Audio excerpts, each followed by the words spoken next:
Hello guys, welcome to our own YouTube channel. आज का हमारा टॉपिक होगा कीवर्ड्स एंड आइडेंटिफायर्स। उसके बाद हम डाटा टाइप्स करेंगे। उससे पहले हम एक बार कैरेक्टर सेट देखेंगे, स्पेशल कैरेक्टर्स का जो हम सी प्रोग्राम में यूज़ करते हैं, और important features of C program भी आज हम देखेंगे।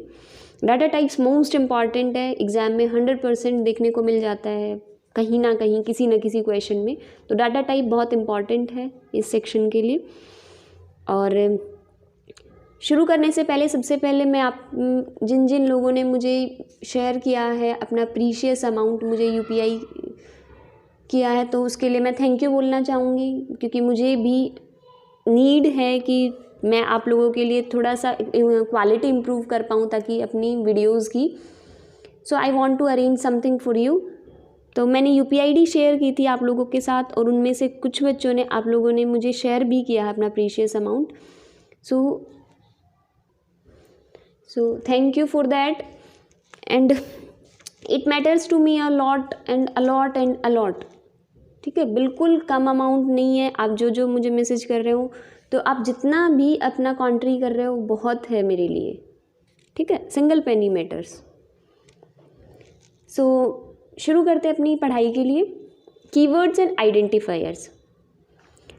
कीवर्ड्स और आइडेंटिफायर्स में क्या डिफरेंस है? कीवर्ड्स का अपना एक फिक्स्ड मीनिंग होता है, कि जिनकी मैंने बोला था कि कंप्यूटर लैंग्वेज में अपना एक मीनिंग है, उनका फिक्स्ड मीनिंग है। आप उसे एज इन कहीं भी यूज़ नहीं कर सकते, वेरिएबल का नेम नहीं ले सकते, कांस्टेंट ट्रीट नहीं कर सकते। उनका एक इतना मतलब है उन वर्ड्स का, कंप्यूटर में सेव्ड है, वो प्रोग्रामिंग में पहले से सेव्ड है कि अगर आप ये वर्ड यूज़ कर रहे हो तो इसको ऐसे जो है रीड करेगा, एग्जीक्यूट करते टाइम आप कंपाइल करोगे तो ऐसे उसको ट्रीट करेगा। ठीक है, हर कीवर्ड को हम लोअर केस लेटर में लिखते हैं। एग्जाम्पल के लिए जैसे इंट, फ्लोट, कॉन्स्ट, कैर, ब्रेक, बहुत सारे होते हैं। बहुत, ये तो मैंने एग्जाम्पल थोड़े से लिखे हैं, लेकिन बहुत सारे कीवर्ड्स होते हैं जिनका अपना एक मीनिंग है। आप इनको एज इन कोई नाम अपने अकॉर्डिंग नहीं ले सकते हो। इंट लिखा है तो उसका एक फिक्स मीनिंग है कि इंटीजर टाइप का एक डाटा टाइप है इंट। ठीक है, and what is identifier? Identifier क्या है? कोई वेरिएबल और फंक्शन नेम्स हैं जो यूज़र डिफाइंड होते हैं। ठीक है, identifiers are variables and functions name, these are user defined. ये कुछ भी कर सकते हैं भाई, लेटर्स कंटेन कर सकते हैं, नंबर्स हो सकते हैं, अंडरस्कोर हो सकते हैं, लेकिन ये हमेशा एक लेटर से स्टार्ट होंगे। ओके, तो ये नाम से पता चल रहा है कीवर्ड जो है एक फिक्स होते हैं, और आइडेंटिफायर मतलब आइडेंटिफाई करने के लिए यूज़ हो रहे हैं। ओके, सो इससे पहले हम डाटा टाइप्स पढ़ें। डाटा टाइप पढ़ने से पहले हम कुछ important features of C program देखेंगे। एक मिनट, क्योंकि बहुत शॉर्ट में है, ये जल्दी हो जाएगा, इजी सा टॉपिक है। Important features of a C program. तो हमें कोई भी सी प्रोग्राम आपको दिया हुआ है प्रोग्रामिंग में, तो उसके फीचर्स कौन से होते हैं? सबसे पहला तो उसमें एक मेन फंक्शन होना ज़रूरी है। मेन फंक्शन होना ज़रूरी है, और एक ही होना ज़रूरी है, ना ज़्यादा ना कम। एक से ज़्यादा इज़ नॉट वैलिड या इलीगल। और कहाँ होता है? Place where program execute begins. आपको ये अगर लिखना है तो प्रॉपर आप लिख सकते हैं। एक लैंग्वेज सही नहीं है, मैंने तो सिर्फ डायरेक्टली लिखा है more than one is illegal, place और एरो लगा के वेयर एग्जीक्यूशन बिगिंस, कि जहाँ से एग्जीक्यूशन शुरू होता है। अगर आप प्रोग्राम जब भी एग्जीक्यूट करोगे, रन करोगे, तो कहाँ से कंप्यूटर कहाँ से रीड करना शुरू करता है? वो मेन फंक्शन से करता है। ओके, हमेशा जब भी तुम एग्जीक्यूट करोगे फंक्शन, वो कहाँ से शुरू होता है? ओपनिंग ब्रेसेस से शुरू होता है, और एंड कहाँ होता है? क्लोजिंग ब्रेसेस पे। Opening braces and closing braces. ठीक है, ये जो कर्ली ब्रैकेट्स होते हैं ये। Next, written in lower case letters, upper case letters, symbolic means. हमेशा जो प्रोग्राम है वो लोअर केस में लिखा जाता है, अपर केस लेटर है तो उनका अपना एक सिम्बॉलिक मतलब होता है।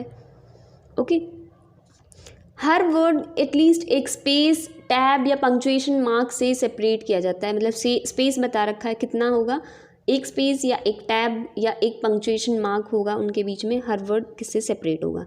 हर स्टेटमेंट की एंड में एक सेमीकॉलन होगा, ये मैं पहले भी बता चुकी हूँ। सी प्रोग्राम जब भी लिखोगे, आगे एग्जाम्पल भी आएंगे, पूरी प्रोग्रामिंग लिखवाऊंगी मैं एक एग्जाम्पल, उसमें हर लाइन के एंड में आपको एक सेमीकॉलन देखने को मिलेगा। Next, include header file using hash. ठीक है। हम हेडर फाइल कैसे इंक्लूड करते हैं? Hash include directive when program refers to special name function that it doesn't define.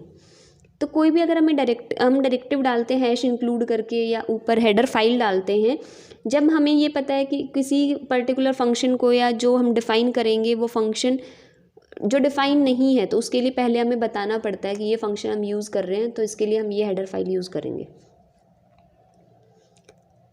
Compiler directives such as define and include are special instructions to the computer to help it compile a program. They do not end with semicolon. जो हम ऊपर header file और ये define वाली hash define करके डालते हैं, header file डालते हैं, उनके एंड में सेमीकॉलन नहीं लगता है। ठीक है। हर वेरिएबल को पहले डिक्लेयर किया जाता है। मैंने आपको बता दिया है लास्ट वीडियो में वेरिएबल और कांस्टेंट के बारे में बताया था कि अगर आप वेरिएबल कहीं भी प्रोग्राम में यूज़ कर रहे हो तो उस वेरिएबल को पहले आपको शुरू में डिक्लेयर करना पड़ता है कि हम इसको आगे प्रोग्राम में जाके यूज़ करेंगे। Okay. Sign of compiler directives must be in the first column of line. तो ये जो हैश का साइन होता है वो बिल्कुल जो फर्स्ट कॉलम है लाइन का वहाँ से शुरू होता है हैश, देन हम लिखते हैं इंक्लूड istream.h या conio.h whatever it is. When braces group statement make sure opening brace have corresponding close brace. हमेशा जब भी तुम ब्रेसेस अप्लाई करो तो ब्रेसेस में क्या आपको देखना है, या आपको जब भी वो कर्ली ब्रैकेट तुम यूज़ करोगे तो उसमें आपको ग्रुपिंग होनी चाहिए कि अगर आपने ओपनिंग की है उस ब्रेसेस की तो मेक श्योर कि आपकी क्लोजिंग भी हो। ठीक है, वरना प्रोग्राम में एरर शो होगी रन करते टाइम या एग्जीक्यूट करते time. Last one is the comments.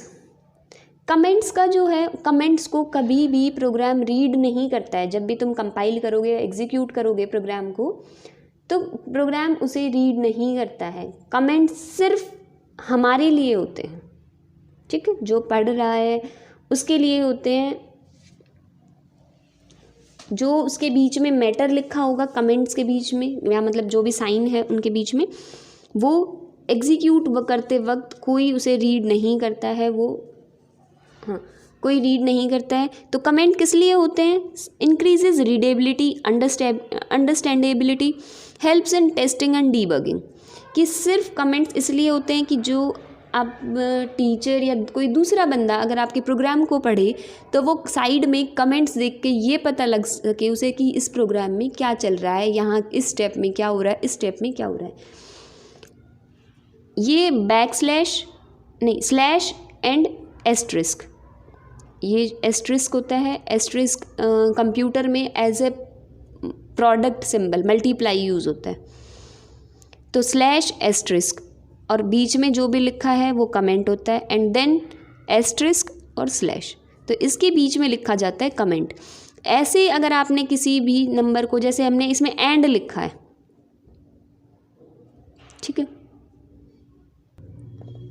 तो प्रोग्राम इस एंड को रीड नहीं करेगा व्हाइल एग्जीक्यूशन। ठीक है, matters between them is not executed, तो वो उसे रीड ही नहीं करेगा प्रोग्राम जब भी होगा। तो ये सिर्फ बीच इसके कमेंट सेक्शन जो लिखा जाता है पूरा का पूरा, वो सिर्फ इसलिए ताकि आपकी रीडेबिलिटी जो है वो बढ़ सके डीबगिंग के टाइम पे, मतलब अगर कोई मिस्टेक हो गई है तो उसे करेक्शन के लिए। ओके, नेक्स्ट है सी कैरेक्टर सेट। मैंने बताया था स्पेशल कैरेक्टर्स होते हैं कुछ, उनके बारे में पढ़ेंगे। नॉर्मल कैरेक्टर्स आपको पता है, capital A to Z, small A to Z, digits होते हैं 0 से 9, और कुछ स्पेशल कैरेक्टर्स उनके बारे में आज हम जानेंगे। First one is comma, second this is period, next one is semicolon, इसको बोलते हैं कॉलन, क्वेश्चन मार्क, ये कोमा है एक तरह से, इसे बोलते हैं अपोस्ट्रॉफी, डबल कोट्स है तो कोटेशन मार्क, वर्टिकल बार, बहुत सारी चीज़ें आपको पता है, slash, back slash, tilde, underscore, minus नहीं है ये, जो भी चीज़ें लिखी होती है उसमें नीचे मार्क जो होता है, अंडरस्कोर, डॉलर साइन, तो बहुत सारी चीज़ें आपको पता है, I no.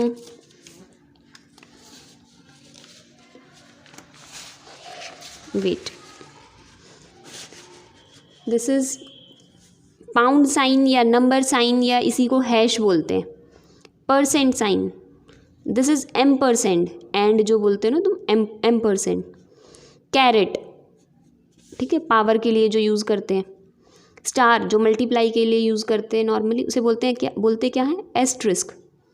Minus, plus, equal to नहीं होता है, असाइनमेंट साइन, वैल्यू असाइन होती है इनसे। जैसे अगर मैं कहूँ A=5, तो A को कितनी वैल्यू असाइन हुई है, 5, तो इसे बोलते हैं असाइनमेंट साइन, ठीक है। ओपनिंग एंगल ब्रैकेट या लेस देन साइन, ऐसे ही क्लोजिंग एंगल ब्रैकेट या greater than sign. Parenthesis, left parenthesis, right parenthesis. Left bracket, right bracket, left brace, right brace, okay. Next ये जो है एक stdlib.h है, ये हेडर फाइल का काम होगा, वो आगे बताऊंगी कि एग्जिट फंक्शन अगर तुम यूज़ करोगे तो इसकी ज़रूरत पड़ती है, ओके। फिर दो, अभी इसका कोई यूज़ नहीं है, स्कैनएफ और प्रिंटएफ की इनपुट के लिए और आउटपुट के लिए ये दो स्टेटमेंट यूज़ होंगी आगे, सिर्फ इसलिए यूज़फुल करके लिखा हुआ है मैंने कि आगे ज़रूरत पड़ेगी कि आपको इनपुट कैसे करना है कोई भी वेरिएबल और आउटपुट कैसे हुआ, ओके। तो फिर इसके आगे हम जो करेंगे वो होगा, यहाँ डाटा टाइप बता रही थी ना, तो डाटा टाइप करेंगे। डाटा टाइप 3 तरह के होते हैं। डाटा टाइप क्या होता है, 3 तरह के होते हैं, इनमें भी कोई टाइप्स है या नहीं है, फंडामेंटल, डिराइव्ड, यूज़र डिफाइंड। तो डाटा टाइप एक अपने आप में इम्पॉर्टेंट टॉपिक है, तो नेक्स्ट टाइम कवर करेंगे इसको। आज के लिए इतना ही रखते हैं। Thank you guys for watching my video. If you like it, please like, share and subscribe my channel. If you have any doubt, any query, you can message me on Instagram or ask your question in the comment section also. I'll share my UPI ID and Instagram ID in the description box. Thank you guys.